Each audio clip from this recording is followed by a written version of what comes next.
नमस्कार दोस्तों, स्वागत है आपका अपने YouTube चैनल सौर्य एकेडमी पे। तो फ्रेंड्स, आज की क्लास में मैं लेके आया हूँ यूके ट्रिपल एससी के पैटर्न पर आधारित जो टेस्ट सीरीज है उसका अगला भाग। देखिए फ्रेंड्स, यूके ट्रिपल एससी के पैटर्न पर आधारित मैंने 40 से 42 टेस्ट सीरीज करवा रखी हैं। जिन्होंने वो टेस्ट सीरीज नहीं देखी है और एग्ज़ाम है, प्लेलिस्ट में जाकर देख सकते हैं, या फिर लिंक मैंने डिस्क्रिप्शन बॉक्स में दिया है, वहाँ से भी आप डायरेक्ट क्लास में जा सकते हैं। देखिए फ्रेंड, ये जो टेस्ट सीरीज है ये आने वाले एग्ज़ाम, चाहे बीडीओ हो, बीपीडीओ या पटवारी, लेखपाल और जो फॉरेस्ट गार्ड, कनिष्ठ सहायक के एग्ज़ाम हैं उनके लिए महत्वपूर्ण है। जिन लोगों के भी यूके ट्रिपल एससी के आगामी एग्ज़ाम हैं तो उनके लिए महत्वपूर्ण टेस्ट सीरीज है।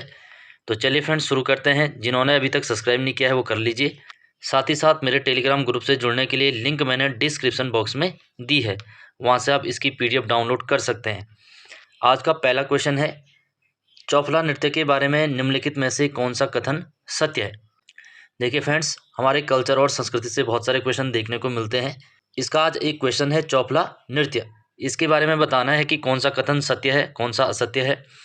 पहला है, यह केवल गढ़वाल क्षेत्र में किया जाने वाला श्रृंगार प्रधान नृत्य है, तो पहला बिल्कुल सही है।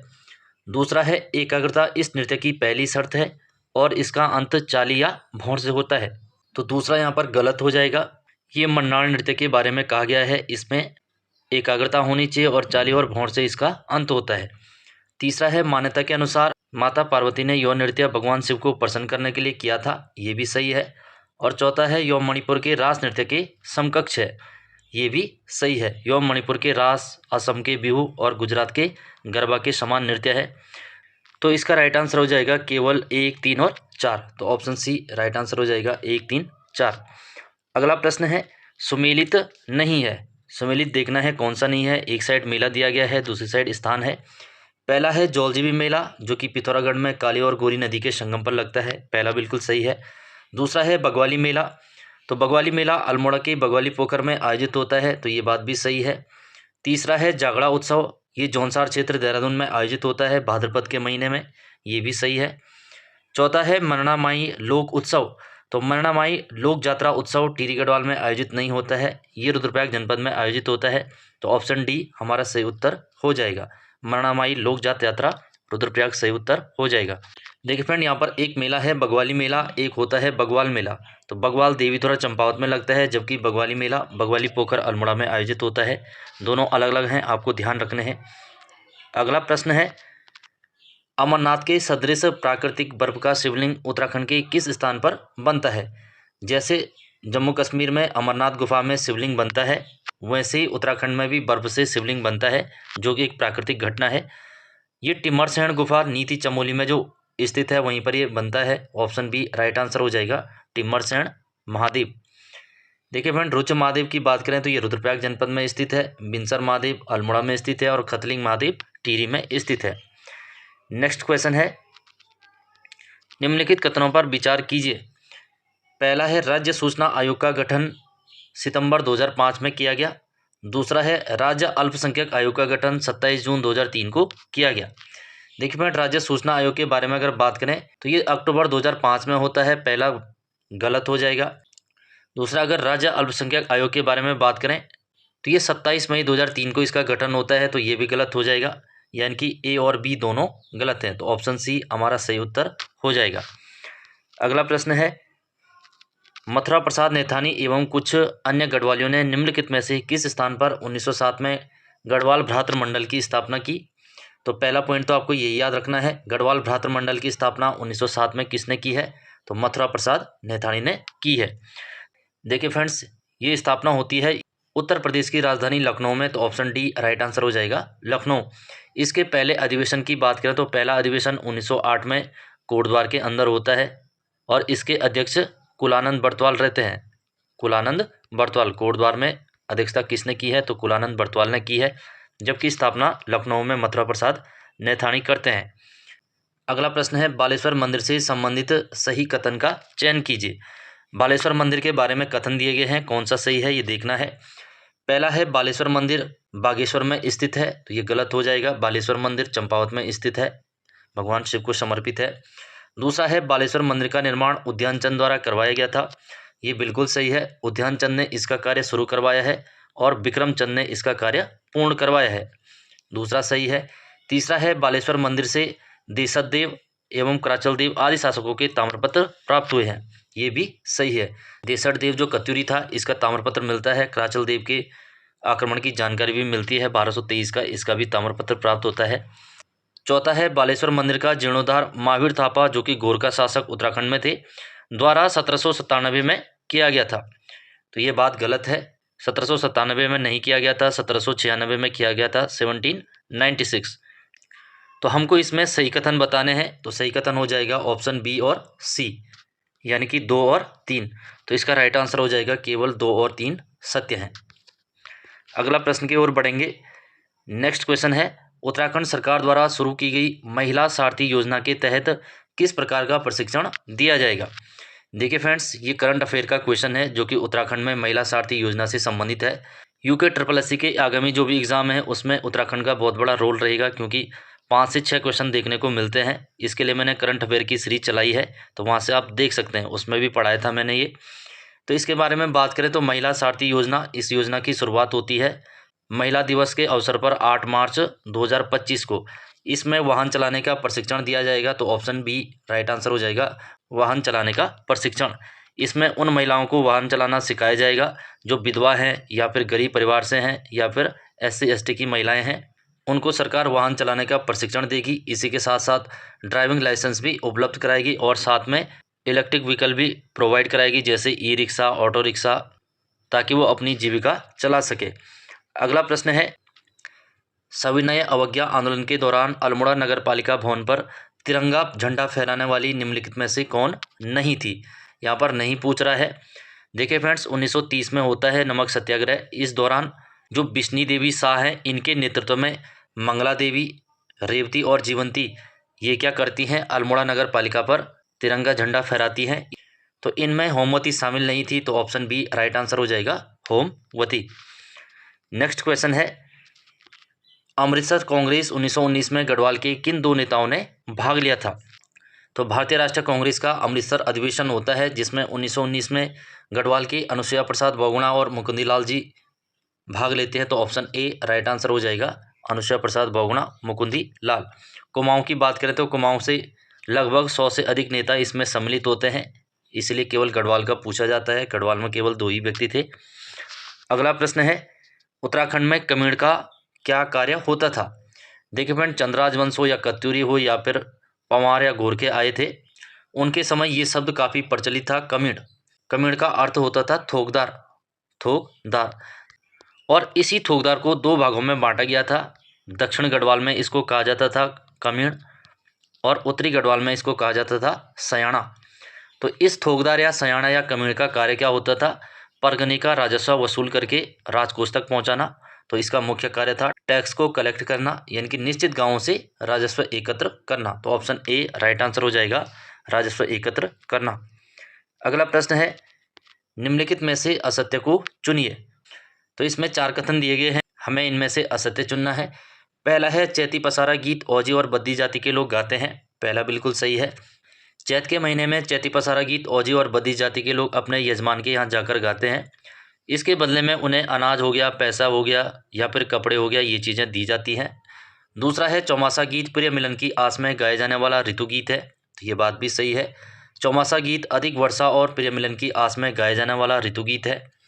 तीसरा है, झुमेलो गीत में नारी हृदय की वेदना और उसके रूप सौंदर्य की झलक मिलती है। ये सौंदर्य है, रूप सौंदर्य की झलक मिलती है, तो ऑप्शन सी भी सही है। चौथा है, जौनसारी जनजाति में रमतुल्ला वाद्य यंत्र के साथ बुढ़ियात नृत्य किया जाता है। तो ये गलत हो जाएगा। जौनसारी जनजाति में रामतुल्ला वाद्य यंत्र के साथ हारुल नृत्य किया जाता है, हारुल नृत्य, ये भी आपको याद रखना है।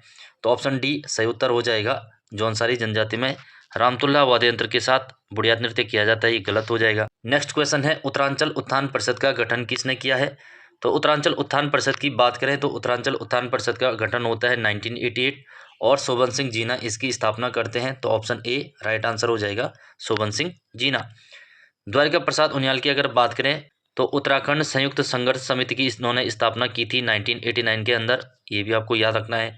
त्रिवेंद्र पवार ने 1987 में पहली बार पत्र बम फेंका था संसद के अंदर, और काशी सिंह एरी के हाथों में उत्तराखंड क्रांति दल की बागडोर आई थी 1987 के अंदर। तो ये चारों आपको याद रखने हैं। अगला प्रश्न है, निम्नलिखित में से कौन सा नमक सत्याग्रह के दौरान गांधी जी के साथ जेल गए थे? नमक सत्याग्रह होता है 1930 के अंदर, यानी कि 12 मार्च से लेकर 5 अप्रैल के बीच 1930 को नमक सत्याग्रह चलता है और 6 अप्रैल को नमक कानून टूटता है। तो इसमें जो गांधी जी के साथ जेल गए थे वो ज्योतिराम कांडपाल थे। ऑप्शन डी राइट आंसर हो जाएगा, ज्योतिराम कांडपाल। अगला प्रश्न है, बाड़ाहाट शक्ति स्तंभ अभिलेख में निम्नलिखित में से किसके नामों का उल्लेख है? देखिए फ्रेंड, बाड़ाहाट जो कि उत्तरकाशी का पुराना नाम है, वहाँ से सभी लोग जानते हैं शक्ति स्तंभ या त्रिशूल लेख प्राप्त हुआ है। तो इसमें राजा गो का नाम उल्लेख है जो कि गणपति नाग के पुत्र थे। गणपति नाग का भी उल्लेख है, ये भी सही है। कराचल देव का भी उल्लेख मिलता है 1223 में जब ये आक्रमण करते हैं, और पंवार नरेश पृथ्वीपति शाह का भी इसमें नाम मिलता है। तो ऑप्शन सी ये भी सही है। तो इसका राइट आंसर हो जाएगा ऑप्शन डी उपर्युक्त सभी। अगला प्रश्न है, बुक्सा या बोक्सा बिरादरी पंचायत का सबसे बड़ा अधिकारी कौन होता है? तो बोक्सा जनजाति में बिरादरी पंचायत होती है, इसका सबसे बड़ा जो अधिकारी होता है उसको तखत कहते हैं। तो ऑप्शन ए राइट आंसर हो जाएगा, तखत। इसमें तखत होता है, उसके नीचे दरोगा होता है, उसके नीचे सिपाही होते हैं, इस हिसाब से ये पंचायत बनाई जाती है। नेक्स्ट क्वेश्चन है, कुल जनसंख्या में अनुसूचित जनजाति यानी कि एसटी जो जनजाति है, शेड्यूल ट्राइब की जनसंख्या के प्रतिशत जनगणना 2011 के अनुसार जिन लोगों को अवरोही क्रम में सुव्यवस्थित किया गया है, सही विकल्प का चयन कीजिए। यानी कि जो अनुसूचित जनजाति है या शेड्यूल ट्राइब है, उनका अवरोही क्रम प्रतिशत में देखना है। सबसे ज़्यादा प्रतिशत में एसटी कहाँ निवास करती है और सबसे कम कहाँ पर निवास करती है। तो सबसे अधिक जनसंख्या भी और प्रतिशत में भी उधम सिंह नगर में है, उसके बाद देहरादून है, फिर पिथौरागढ़, फिर चमोली। तो ऑप्शन ए राइट आंसर हो जाएगा, उधम सिंह नगर, देहरादून, पिथौरागढ़ और चमोली। सबसे कम की बात करें तो सबसे कम एसटी जो जनजाति है वो रुद्रप्रयाग जनपद में निवास करती है, ये भी आपको याद रखना है। और प्रतिशत में बात करें तो वो टिहरी में निवास करती है, ये कम में है। अगला प्रश्न है, निम्नलिखित में से कौन सा एक सही सुमेलित नहीं है? ये देखना है कौन सी परियोजना सुमेलित नहीं है। पहला है लोहारी नागपाला जल विद्युत परियोजना, ये उत्तरकाशी में भागीरथी नदी पर है, तो पहला बिल्कुल सही है। दूसरा है विष्णुप्रयाग जल विद्युत परियोजना, तो ये अलकनंदा नदी पर चमोली के अंदर है, ये भी सही है। तीसरा है कोटलीबेल परियोजना, तो ये टिहरी में है गंगा नदी पर, ये भी सही है। सप्तेश्वर परियोजना, तो ये उत्तरकाशी गलत हो जाएगा, ये चंपावत के अंदर है, चंपावत। तो ऑप्शन डी राइट आंसर हो जाएगा, सप्तेश्वर उत्तरकाशी। नेक्स्ट क्वेश्चन है, मुख्यमंत्री सौर स्वरोजगार योजना किसके लिए है? देखिए फ्रेंड, मुख्यमंत्री सौर स्वरोजगार योजना की शुरुआत की अगर बात करें तो ये अक्टूबर 2020 में शुरू होती है, अक्टूबर 2020। इसके तहत ग्रामीण युवाओं को 25 मेगावाट तक के जो सौर संयंत्र है वो बांटे गए थे, यानी कि उनको सेल्फ रिलायंट बनाने के लिए या आत्मनिर्भर बनाने के लिए ये बांटे गए थे। ऑप्शन ए राइट आंसर हो जाएगा, ग्रामीण युवाओं को। नेक्स्ट क्वेश्चन है, गढ़वाल पेंटिंग किसकी रचना है? देखिए फ्रेंड, गढ़वाल पेंटिंग जो कि गढ़वाल में मोलाराम हुए हैं या फिर जितने भी चित्रकार हुए हैं उनकी चित्रकारी इसमें दिखाई गई है। तो ये रचना है बैरिस्टर मुकुंदलाल और बी आर्चर की। तो ऑप्शन डी सही उत्तर हो जाएगा, ए और सी। दोनों की अपनी अपनी रचनाएं हैं या अपनी अपनी किताबें हैं जिसमें गढ़वाल की जो चित्रकारी है वो छापी गई है। बैरिस्टर मुकुंदलाल की बात करें तो इन्होंने मोलाराम के जो चित्र हैं वो दुनिया के सामने पहली बार 1969 में लाए थे। 1969 में इन्होंने एक बुक प्रकाशित की थी, गढ़वाल पेंटिंग। और वी आर्चर की भी इंग्लिश में है गढ़वाल पेंटिंग, और मुकुंदलाल की भी सारी रचनाएं इंग्लिश में हैं लगभग, तो ये वाली भी इंग्लिश में है। तो दोनों आपको याद रखना है, ए और सी दोनों। नेक्स्ट क्वेश्चन है और आज का लास्ट क्वेश्चन है, उत्तराखंड बजट 2025-26 में कौन सा या कौन सी घोषणाएं शामिल हैं? देखिए फ्रेंड्स, सभी लोग जानते हैं उत्तराखंड बजट 2025-26 फरवरी माह में पेश किया गया था, यानी कि वित्तीय वर्ष 2025-26 के लिए पेश किया गया था। और यहाँ से यूके SSS खासकर हमेशा क्वेश्चन बनाता है, तो इसके बारे में पूछ रहा है कि इसमें कौन सी घोषणाएं शामिल है। पहला है परिवार पहचान पत्र, उत्तराखंड योजना के तहत प्रत्येक परिवार को एक विशिष्ट आईडी उपलब्ध कराई जाएगी, तो पहला बिल्कुल राइट है। दूसरा है मत्स्य पालन विकास हेतु ट्राउट प्रोत्साहन योजना हेतु 146 करोड़ का प्रावधान किया गया है, तो ये बात भी सही है। जो मछली पालन है उसके लिए 146 करोड़ का प्रावधान उत्तराखंड सरकार ने इस बजट के अकॉर्डिंग किया है। अगला है जेंडर बजट में 16.66% की वृद्धि करते हुए इस बार कुल जो जेंडर बजट है 16,961.32 करोड़ का है, ये बात भी सही है। जेंडर बजट क्या होता है? महिलाओं के लिए होता है या बच्चों के लिए होता है, बुजुर्गों के लिए होता है। जो महिला सशक्तिकरण है उससे संबंधित जो बजट होता है वो जेंडर बजट होता है। और इसमें अगला पॉइंट है मुख्यमंत्री ने सरकोट गांव जो चमोली के अंदर है को गोद लेकर एक आदर्श ग्राम बनाने की पहल की है। तो ये सारे इसमें सही हैं, तो ऑप्शन डी राइट आंसर हो जाएगा, सभी सही हैं। देखिए फ्रेंड्स, आप लोगों के लिए क्वेश्चन है, उत्तराखंड सरकार द्वारा वित्तीय वर्ष 2025-26 में जो बजट पेश किया है वो कितना है?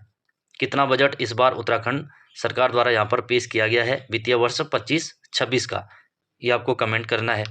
तो जिन्होंने अभी तक सब्सक्राइब नहीं किया है वो कर लीजिए। साथ ही साथ मेरे टेलीग्राम ग्रुप से जुड़ने के लिए लिंक मैंने डिस्क्रिप्शन बॉक्स में दी है, वहाँ से आप इसकी PDF डाउनलोड कर सकते हैं। Thank you for watching. मिलते हैं अगली क्लास में।